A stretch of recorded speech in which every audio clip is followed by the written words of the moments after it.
Two simple wires placed side by side. Nothing visibly moves, nothing seems to act, and yet between them there exists a force not born of contact but of fields, of currents shaping the space between them in ways we cannot see yet can precisely measure. Hi there, I am Saima Badr. In this video, we explore a fundamental question in electromagnetism. What really happens between two parallel current-carrying conductors? Why do they attract when currents flow in the same direction? And how can we describe this interaction mathematically with clarity and certainty? Let's uncover the physics behind this quiet but deeply meaningful interaction. Now let's consider we have two infinitely long straight wires carrying current and they are placed parallel to each other. They are separated by a distance d. Each wire carries a steady current. Current in first conductor is represented by I1 and that flowing through conductor 2 is represented by I2. You can observe the concentric rings around these conductors.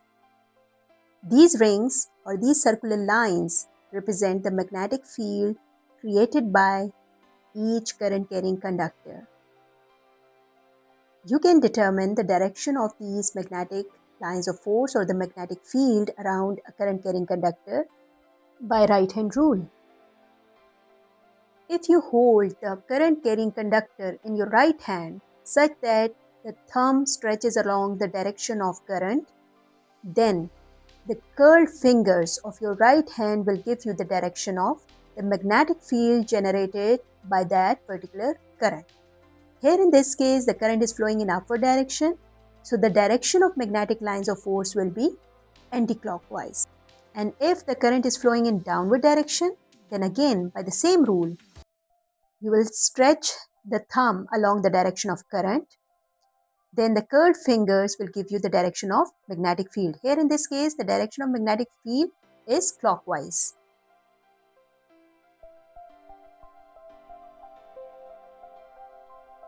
Now let's observe this figure again, as we have taken two infinitely long straight wires or conductors placed parallel to each other and separated by a particular distance d. Here in this case, the current is flowing in upward direction in both the wires. So what we have observed here, current in both the conductors is directed in upward direction and they are separated by a distance d. And the magnetic lines of force are represented by the circular lines. The red lines are representing the magnetic lines of force or magnetic field due to first wire, and the green lines are representing the magnetic lines of force due to the second wire. Now, if we consider the magnetic lines of force due to the first conductor, they will appear as if they are entering into the page, and they will appear as emerging out of the page on the other side of the conductor. In the region between the two conductors, they will appear as if they are entering into the page. And conventionally, such magnetic lines of force which are entering into the page are represented by a small circle with a cross inside. So here in this case, the cross within the circle are representing the magnetic lines of force directed into the page. So you got my point? So both the current carrying conductors will interact with each other due to their magnetic fields. Now we have to calculate the force experienced by the second conductor due to the magnetic field of the first conductor.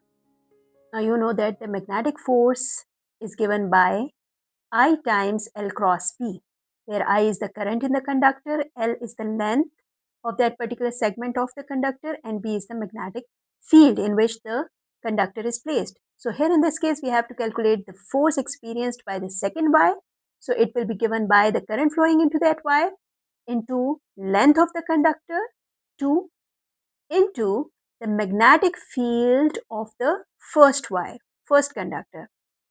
The magnitude of this force will be equal to I2 times L2 B1 sine theta, where theta is the angle between the current direction or the length and the magnetic field. Here in this case, this angle is 90 degree because the magnetic field is directed inwards into the page and the current is directed in upward direction. You can see that the magnetic lines of force are directed inwards, whereas the current is directed in the upward direction. So the angle between them is 90 degree and sine of 90 degree is 1. So we'll get F2, the force experienced by the second conductor due to first conductor, is given by I2 L2 into B1, where I2 and L2 can be known to you, whereas B1 is the unknown term in this equation. So we'll have to write it in terms of the known quantities.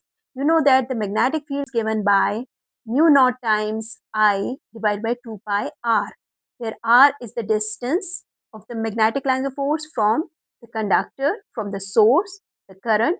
So we can replace r by d here in this case because d is the separation between the conductors. So we'll get an equation for the force as the force experienced by the second conductor as I2 L2 into mu naught I1 divided by 2 pi d, putting the value of B1 in the equation for force. So rearranging this equation for force per unit length, we'll get mu naught times I1 I2 over 2 pi d, where mu naught is a constant quantity. It is called coefficient of permeability of free space.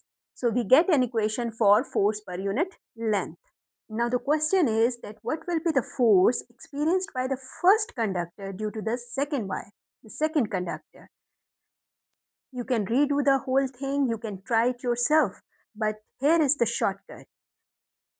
Using Newton's third law, we can determine that the force experienced by the second wire due to first wire is mu naught times I1 I2 over 2 pi d. So same will be the force experienced by the first wire due to the second wire. That is, these two forces will be equal in magnitude and opposite in direction.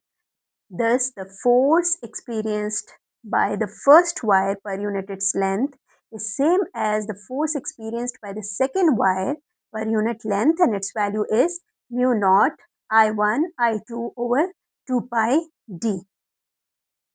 Now, how to determine the direction of magnetic force? It can be determined using right hand palm rule. The fingers are aligned in the direction of magnetic field, whereas the thumb in the direction of the current flowing through the conductor. Here in this case, the magnetic lines of force are directed into the page, whereas the current is directed in upward direction. So the normal to the palm of your right hand will give you the direction of the force experienced by the conductor. So on the basis of this rule, the force on second wire will be directed towards the first wire. That is, wire 2 is being pulled towards wire 1. In a similar way, on the basis of Newton's third law of motion, the force experienced by the first wire will be directed towards the second wire. That is, these two wires will attract each other when the direction of current in both the wires is same. Now here is the question for you. What if the current flows in opposite direction with respect to each other? That is, if the current in one conductor is directed upward and in the second conductor it is directed downward, then what will be the equation for force and what will be its nature and direction? Think over it and do it yourself. In physics, forces don't always arise from contact. Sometimes they emerge from fields, from invisible geometries shaping reality. Two wires just carrying current, yet they bend space around them and quietly pull each other. I'll see you in the next video. Till then, take care of yourself and stay curious, because even the simplest wires carry the deepest truths of the universe.